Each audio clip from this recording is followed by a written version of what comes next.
स्वागत है आप सभी का इस सेशन में।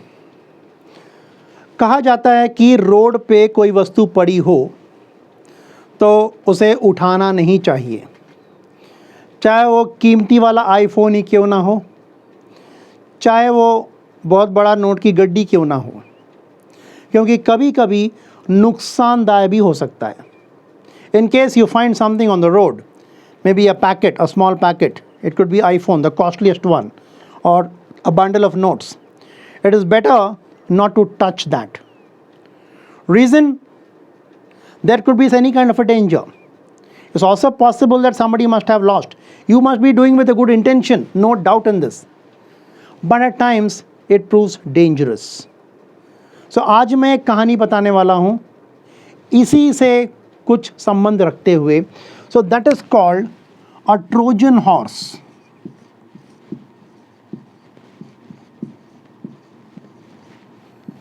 That is called a Trojan horse.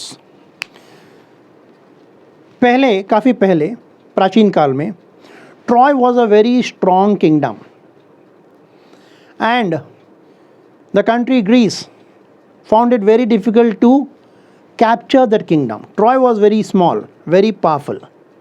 Israel की तरह छोटा सा देश है लेकिन बहुत ताकतवर देश।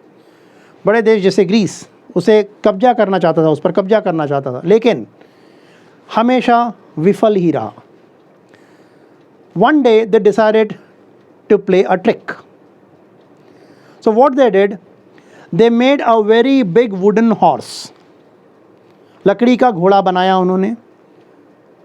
There were some wheels at the bottom, नीचे चक्के रखे हुए थे, अंदर पूरा खोखला था, it was hollow inside, and then the horse was so big and hollow that some soldiers went inside, the Greek soldiers, and they hid there with weapons. They dragged that horse to the kingdom of Troy. पहले ज़माने में राज्यों में एक gate हुआ करता था, बहुत बड़ा राजा का किला, तो वहाँ तक लेके उस घोड़े को छोड़ के उसके सोल्जर्स वापस आ गए। Now the soldiers of Troy thought the Greeks wanted to have some kind of a peace. उन्होंने सोचा कि ग्रीक्स के जो सोल्जर्स हैं वो शांति चाहते हैं, इसलिए कुछ गिफ्ट दिया है। उन्होंने क्या किया, ट्रॉय के लोगों ने उस घोड़े को घसीटते हुए गेट खोलकर अपने किले के अंदर उसको ले गए। Now at night time the soldiers of Troy, they were relaxed. Now these soldiers of Greece who were hiding inside the hollow wooden horse, they came out, they killed the soldiers, opened the gates. The Greek army was waiting nearby, and that is how they entered and captured Troy. Cheating, of course, but it is said everything is fair in love and war. Alright? Now whether unfair था, fair था, वो बात की बात है, अलग से चर्चा करेंगे। लेकिन फिलहाल मैं आपसे ये कहना चाहता हूँ कि Trojan horse is a kind of a gift that might prove to be harmful. इसलिए कभी कभार कोई चीज़ पड़ी होती है रास्ते में तो हमें उसे हाथ नहीं लगाना चाहिए। हो सकता है उसमें कुछ बॉम्ब हो या कुछ ऐसी चीज़ें हो जिससे हमें नुकसान हो सकता है। Done? Alright? So that is what I thought I will share with you, and today we are going to have a look at something like this. Let's say you have a stand. इसमें एक छोटा सा गमला रखा हुआ है, 3 पैरों वाला स्टैंड, हम उसे कहेंगे ट्राइपॉड। Tripod, isn't it? और हम ये भी देखें, बाइसिकल हमने देखा है। बाइसिकल में एक होता है जिसको हम पैरों से उसको ऐसे आगे पीछे ऊपर नीचे करते रहते हैं, आगे पीछे तो नहीं लेकिन ऊपर नीचे जरूर। That is called pedal.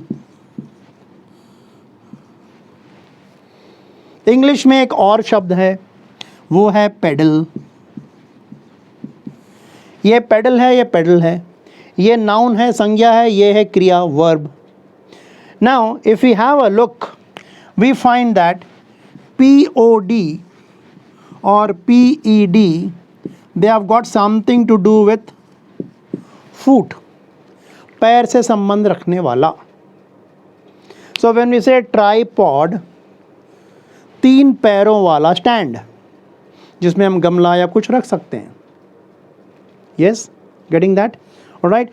When you say pedal, that thing where we put our feet and then we push it so that the cycle moves. Gandhiji peddled non-violence, meaning he propagated non-violence. उन्होंने उसका प्रचार किया अहिंसा का. The young boy who is very poor peddles pens for his living. एक छोटा बच्चा जो गरीब परिवार का है वो क्या करता है, पेन को बेचता है, उससे जो आमदनी होती है उससे अपना खर्चा चलाता है. सो इस पेडल के दो मीनिंग हो गए. एक मीनिंग हो गया प्रचार करना, टू प्रोपगेट. दूसरा मीनिंग हो गया ही पेडल्स पेन्स, इसका मतलब होता है वो पेन को बेचता है. और ये पेडल जो हो गया नाउन हो गया. अब आप बताइए कि ऐसे और भी शब्द हैं जिनमें POD आ जाए या PED आ जाए.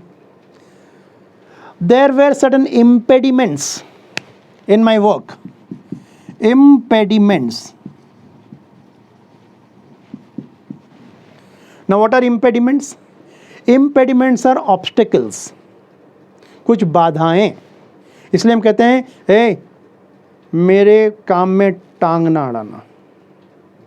वो एक ऋषि कपूर अमिताभ बच्चन का गाना भी कुछ है, मेरे रास्ते में टांग ना अड़ाना, इस कन्या को हाथ ना लगाना. अब आप ये पता करिए किस मूवी का गाना है. Alright, okay, coming back to this, you have something called pseudopodia. Let me write this for you. Pseudopodia.